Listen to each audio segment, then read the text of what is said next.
Hello, everybody. This is Dr. David Jockers, and today we're talking about herbs, supplements, nutrients to help improve ketosis. And a ketogenic diet is a powerful lifestyle strategy to improve one's health. The challenge is a lot of people struggle to get into and then to stay into ketosis. So in today's presentation, I'm going to be going through some strategies I use personally and I use with my clients to help me and them get into and stay into ketosis. So let's jump into this. If you don't know me, my name is Dr. David Jockers. I'm a natural health doctor. I speak all around the world at churches and conferences and businesses and organizations. And I'm also featured on a lot of online health events, docuseries, and summits. And this is my beautiful wife and my baby boys, David and Joshua, twin boys. So jumping into the ketogenic diet, it's one of the most powerful things we can do to improve our health. Not everybody is ready to go into a ketogenic diet based on, in a sense, the level of health of your mitochondria to begin with. But that's really the goal that I have when I'm working with clients, is to get their body healthy enough so they can get into and stay into ketosis for a period of time. And I actually have an online program called Navigating the Ketogenic Diet. It's an e-course, everything online, with recipe guides and quick start guides and snack guides and videos and all kinds of stuff like that. And so some of the information I'm going to be going over today really is information I cover in a lot more detail in this course. So ketogenic diet, again, why do we want to do this? Well, when we get into ketosis, and ketones are basically an alternative fuel source from sugar. Most people are burning sugar as their primary fuel source, but our body can burn fat, or this, in a sense, this byproduct of fat metabolism that the liver produces, which is called ketones. When we are in a stable ketosis, our body is in this fat-burning, fat-adapted mode, so we burn up excess body fat and we help to build lean body tissue. And one of the cool things about being in ketosis is it elevates our blood leucine levels. Leucine is a branched chain amino acid that helps tell the body to preserve muscle mass. So we get this elevated leucine, blood leucine level, which helps us preserve lean body mass. Also, if we are lifting weights, then if we are doing resistance training, then we're going to build lean body mass because of the elevated leucine. Our body is in that sort of anabolic mode when it comes to our muscle tissue. It also helps improve mental focus and concentration. Ketones are preferred fuel to be used by the brain. So really, really great for brain function. And, for myself, I use this so I can perform at a really high level. I want to be in ketosis. I also use this when I'm working with clients with Parkinson's, Alzheimer's, dementia. Really try to get them into ketosis so we can start to regenerate the brain tissue. It improves blood sugar stability. And this is so key for all of us, no matter where you're at, because if our blood sugar is unstable, that's going to cause more inflammation in the body. That's going to cause hormonal imbalances. So we really want to focus on good blood sugar stability, a high good fat, low carb, moderate protein diet. A ketogenic style diet is the best thing for improving blood sugar stability. It also helps reduce inflammation and pain in our body. So we know inflammation is the underlying marker in every chronic disease. So cancer, heart disease, arthritis, all this stuff is linked to inflammation. So all chronic inflammation, painful conditions we have in our body, all again related to inflammation. Ketogenic diet powerfully downregulates inflammation. It also reduces our risk of chronic disease and developing chronic disease. So let's jump into this. So one of the big things that I recommend is doing something like lemon, lime, or apple cider vinegar. Why is that? Because the citric acid and the vitamin C that's in the lemon, very good for stabilizing blood sugar, and really anything in general that's more acidic in nature on the outside, so it has more of a sour type of taste, is going to work well to help balance and stabilize blood sugar. So doing lemon water can be extremely helpful for keeping blood sugar stable. Also, apple cider vinegar. So these can be used interchangeably. In fact, we know apple cider vinegar has been shown in a group of studies to lower the glycemic impact, or in a sense, the impact of blood sugar rising from a meal by 31%. So huge change right there. And one of the reasons why these sour foods like apple cider vinegar, lemon, lime water, things like that are so effective is that they help stimulate digestive juices. So we get better production of hydrochloric acid, bile, pancreatic enzymes. We can just get better metabolism of the foods. And therefore we get in a sense, a lower glycemic impact. So we don't get this massive increase in blood sugar because that will throw us out of ketosis. And even if we're eating a high good fat diet, oftentimes because our system is so damaged, many people are coming in with a pre-existing damage to their cells, whether it's insulin resistance or something along those lines, chronic inflammation in their body. They, when they consume food, even if it's low carb, their blood sugar will jump up. And one of the reasons why is because they have excess glucose in their muscles as well as their liver. And some of those enzymes, when the body is insulin resistant or inflamed, combination of both, those enzymes will be highly active. So they'll be constantly catalyzing sugar, stored sugar called glycogen in our liver and our muscles and putting it out into the bloodstream. Well, utilizing things like lemon, lime, apple cider vinegar, and some of the other things we're going to talk about helps to reduce the activity of these glycolytic enzymes in the liver and the muscle tissue. Fermented foods, another one, because again, sour, right? So sauerkraut, kimchi, pickles, all really good for keeping blood sugar stable, also really good for the gut. And I will tell you, people that have a poor or imbalanced microbiome have a lot more trouble getting into and staying into ketosis. So getting these good fermented foods into the diet, really, really good. So I like kimchi, sauerkraut, pickles, all those are fantastic sources. You can also do a little bit of fermented drinks, so particularly like coconut water kefir, small amounts because, again, there is some sugar in there, but that's fermented coconut water. But so you can use a little bit of that as well. But really trying to stick with these fermented foods could be really powerful for your gut and for your ability to get into and stay into ketosis. Turmeric. Turmeric is one of the most powerful herbs on the planet. The active ingredient in turmeric is called curcumin. And curcumin has an ability, it's been shown to activate what's called PPAR receptors, which help regulate the gene expression. So they're basically nuclear receptors. So they're in the DNA. And they help to regulate the genetic expression and modulate sugar uptake and utilization.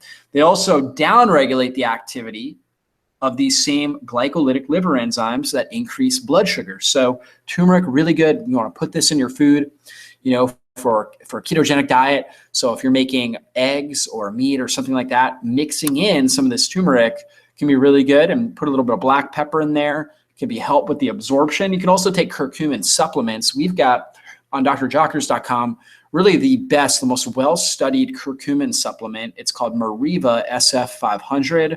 It is a liposomal, meaning that the liposomes are similar to the fatty acids on our cell membrane, and they get actually right into the cell, fuse with the cell, and push the curcumin right in.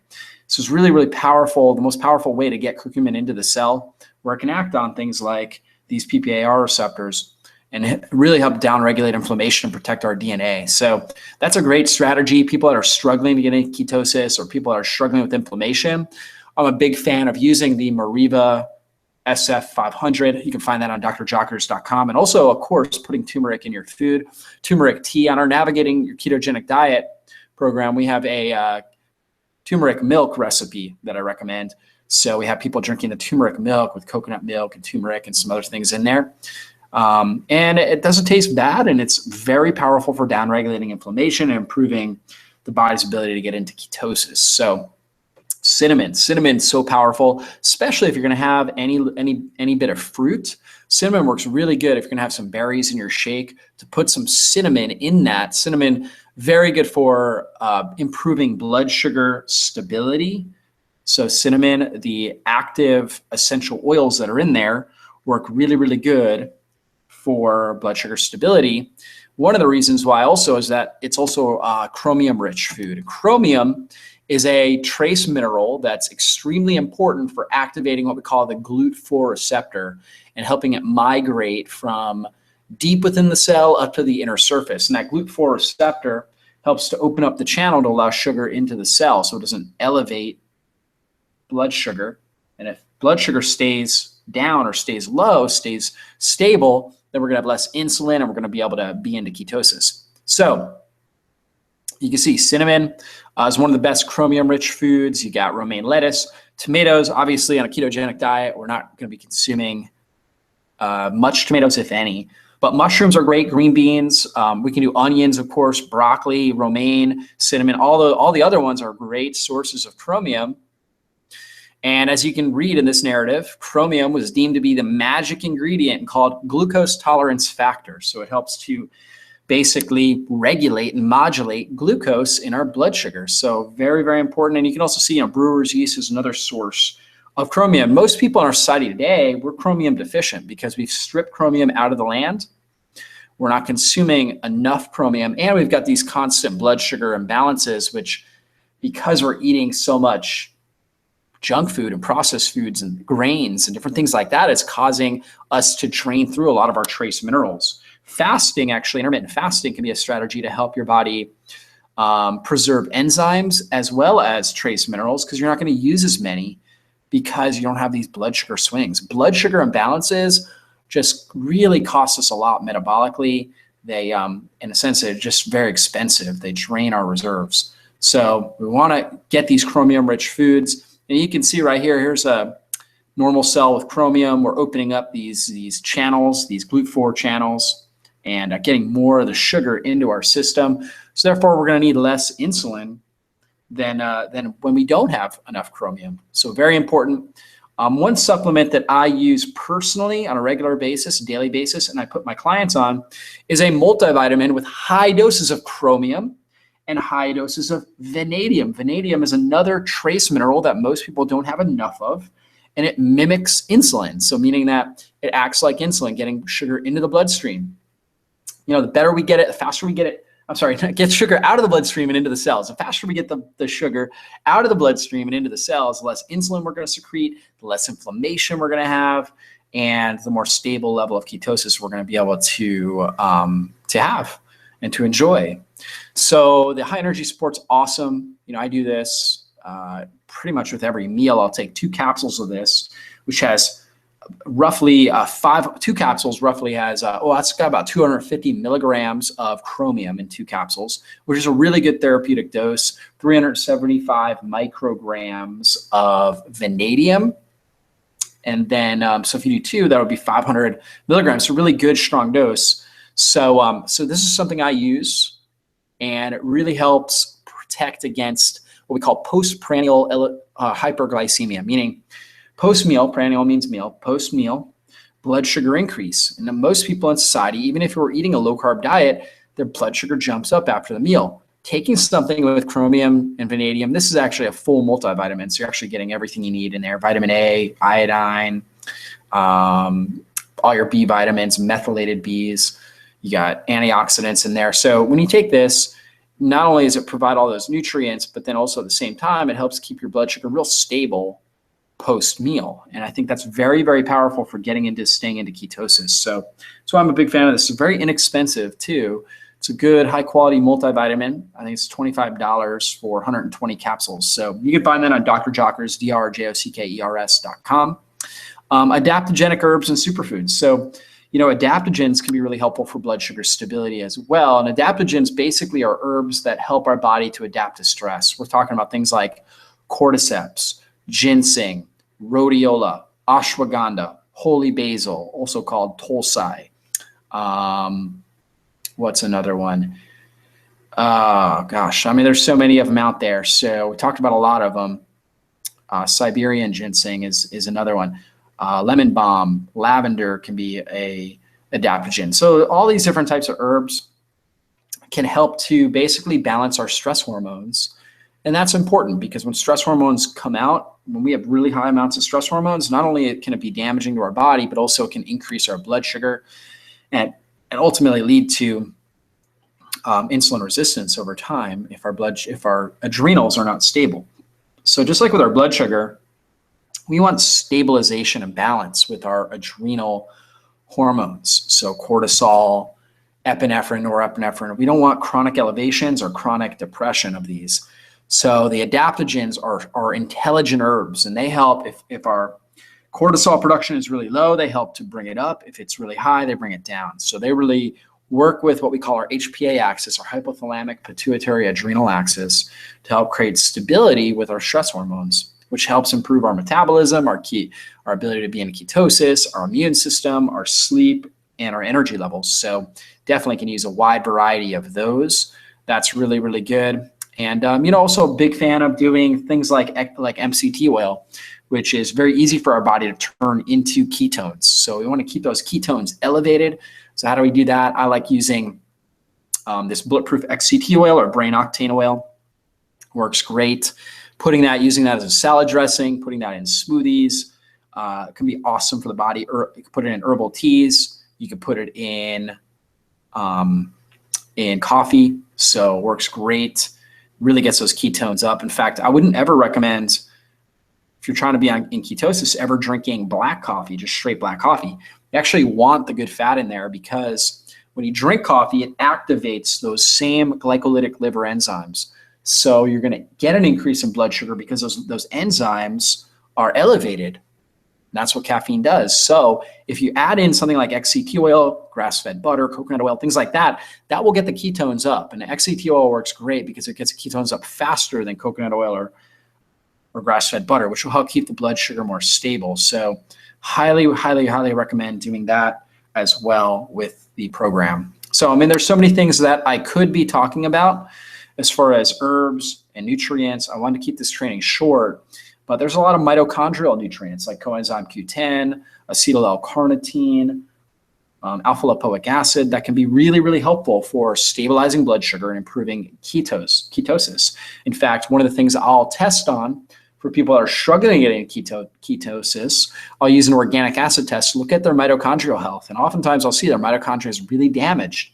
What does that mean? That means we need a lot of these key mitochondrial nutrients in order to get the fat or the ketones into the mitochondria to be used for energy. If we don't have those, then we're not going to be able to ever get into ketosis. So that can be really important. And I go over those things in detail in the Navigating the Ketogenic Diet course. So definitely would want to check that out. Basically, it's kind of a full course on how to get into and stay into ketosis. You get a manual, tons of video trainings, quick start guide, recipe guide, all kinds of really, really good stuff in there, snack guide to help you get into ketosis and stay into ketosis and really live this ketogenic lifestyle. So if you're interested in that, you can find that on my website, drjockers.com. And because you listened this far in our training, if you use the coupon code KETO50, that would be with a capital K, lowercase e, T-O, 50, then that will actually save you $50 on that course. So go ahead, use the coupon code KETO50, save $50, and I guarantee you'll love this program.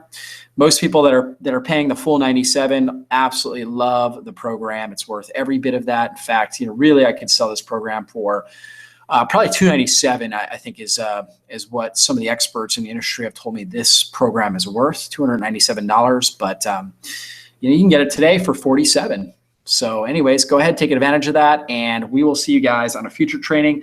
God bless everybody, and we will see you next time.